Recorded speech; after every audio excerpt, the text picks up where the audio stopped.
One of the most beloved video game franchises of all time, The Last of Us is a harrowing and beautiful story of love, loss, and survival, and now fans of the game have a whole new way to experience it with the highly anticipated release of the HBO series of the same name. But they've been cautiously optimistic, and for good reason. If you don't think there's hope for the world,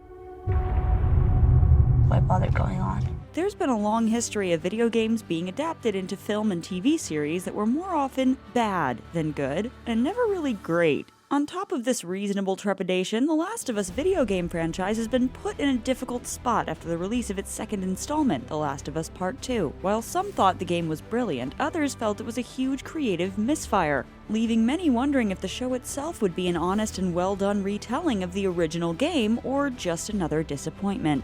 You've come this far, and you know what's out there. Thankfully, after just one 90-minute premiere episode, it seems like the series could finally break the video game adaptation curse. Lorraine Ali of the LA Times puts The Last of Us in a league of its own when it comes to video game adaptations, and notes there's tenderness in this hellscape, and the meaningful relationships between characters makes us care about them from the first few moments of the show. Here's our take on why The Last of Us is poised to be the first great video game adaptation by avoiding the pitfalls of its predecessors, and by winning over gamers first. So, is this everything you were hoping for?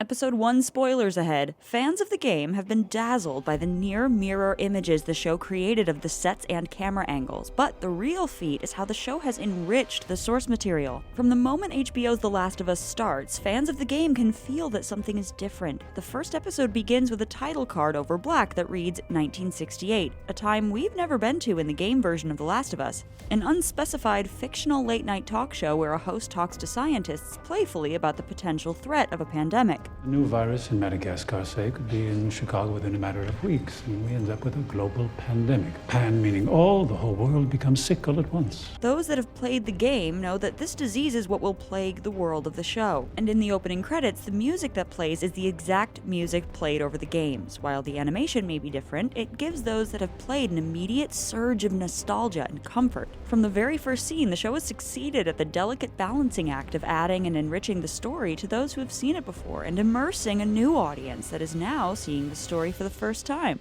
Instead of jumping into the night of Joel's birthday, we're given more exposition that helps us understand his character. He's a hard-working, no-nonsense guy whose charm is pulled out by the warmth of his daughter, Sarah. We follow Sarah throughout the day, scenes that are not present in the game, but help the audience connect with her, undoubtedly to make the impact of her death all the more devastating for first-time viewers and long-time gamers. You're okay. Move your hand, baby.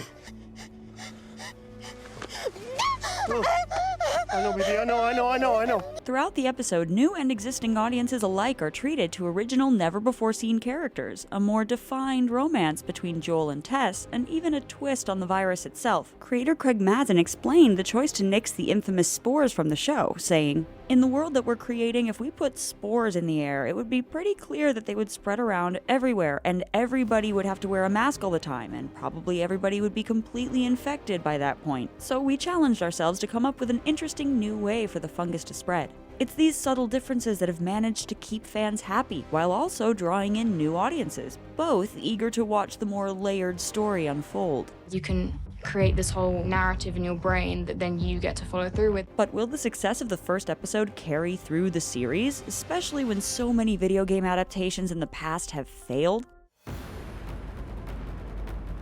Video game franchises have been plagued with bad adaptations for years, from the 1993 Super Mario Bros. Movie to 2016's Assassin's Creed. Meanwhile, novels, short stories, and comic books have been adapted time and time again into some of our most beloved movies and TV shows of all time. So why is it that when video games are the source material, they seem to flop? Oh, that was terrible. Some point to the fact that it's difficult to turn a player into a viewer. Video games give their players agency, the ability to manipulate the world around them and drive the story.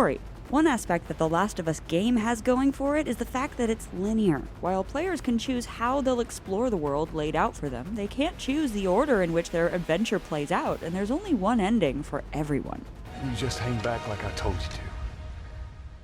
Well, you're glad I didn't, right? When examining video game adaptation failures, others point to the fact that video games themselves are already so influenced by film and television, with some of the best franchises being heralded for feeling like you're in a movie. So when there's an attempt to turn that cinematic video game essentially back into a film, it ends up feeling like more unoriginal Hollywood fodder. Naughty Dog, the video game company that created The Last of Us, ran into this issue with its other tentpole franchise turned movie, Uncharted. The game borrows a lot of its story and thematic elements from Indiana Jones, and people love it for that very reason. But its big screen adaptation left fans and critics alike feeling like it was just a lesser version of superior adventure films. Oh, that was something. The game itself is so expertly cinematic, it was heralded as one of the first video games to truly feel like you were playing a movie. Uncharted 2's train sequence is widely known as one of the most thrilling moments in video game history because it had never been done so well before. By comparison, if you see a train sequence in a film, it's been done so many times before, it's nearly impossible to stand out. There's a couple of safety latch.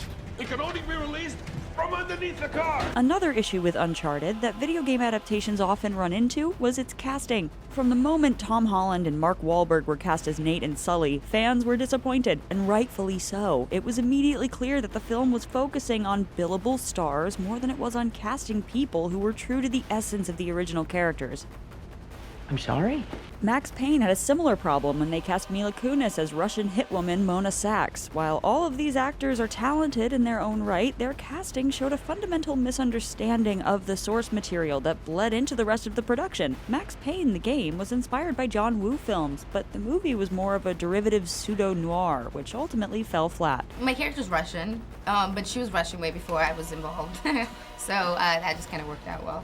So many of these adaptations seem to miss what made the original so great, and that could have to do with the fact that no one from the game is involved in its creation. Video games are often so expansive that it's impossible to pack all of a franchise's lore into a single film or limited series. And with so many niche games made for specific pockets of the gaming community, gamers can become gatekeepers of these beloved franchises. So it should be no surprise that video game adaptations produced with such little investment or care, created for audiences that care a lot, bomb time and time again. HBO's The Last of Us has been a different beast entirely, with the creator of the first and second game, Neil Druckmann, behind the project from the start. The show's cast even includes Troy Baker and Ashley Johnson, the original voice actors of the games, in roles more essential than just cameos. The series stays true to the game by following its two central characters, Joel and Ellie, played by Pedro Pascal and Bella Ramsey. The pair trek across a desolate United States in a post-apocalyptic world where a deadly fungal infection has turned most of society into zombie-like creatures. Joel is a brutal man, hardened by the loss of his daughter and 20 years of living in lawless chaos. Ellie, on the other hand, is a young girl born after the outbreak. She has no concept of what life was like before, so we get to see this new life through her eyes, experiencing what it would be like to be born into a world destroyed. Is it hard? Knowing they were people once? Given the success of shows like The Walking Dead and Station 11, the post-apocalyptic source material that The Last of Us provides already gives it mass appeal for viewers who may not have played the game. But what makes The Last of Us unique is its focus on Joel and Ellie, as opposed to a group of survivors. And at its core, that's what the game has always been about, the compelling nature of those two characters and their relationship. Grantland's Tom Bissell wrote, after playing the game for the first time in 2013, The Last of Us does a supremely fine job of bearing down into the minds of its desperate protagonists. Never have video game eyes seemed so rich with conflicted emotions. Thanks to Joel and Ellie's deeply fleshed out character arcs in the game, The Last of Us TV series has a pair of protagonists that viewers can't wait to keep watching. HBO's The Last of Us could be the first truly great video game adaptation, thanks to its ability to build off of the original instead of just being a carbon copy. The show, which truly feels like a love letter to its fans, seems to realize exactly what to change and what not to avoid compromising the original vision for the franchise. If the rest of the season plays out like Episode 1 did, The Last of Us will secure itself as the template for how to make great video game adaptations in the future. There's no halfway with this. We finish what we started.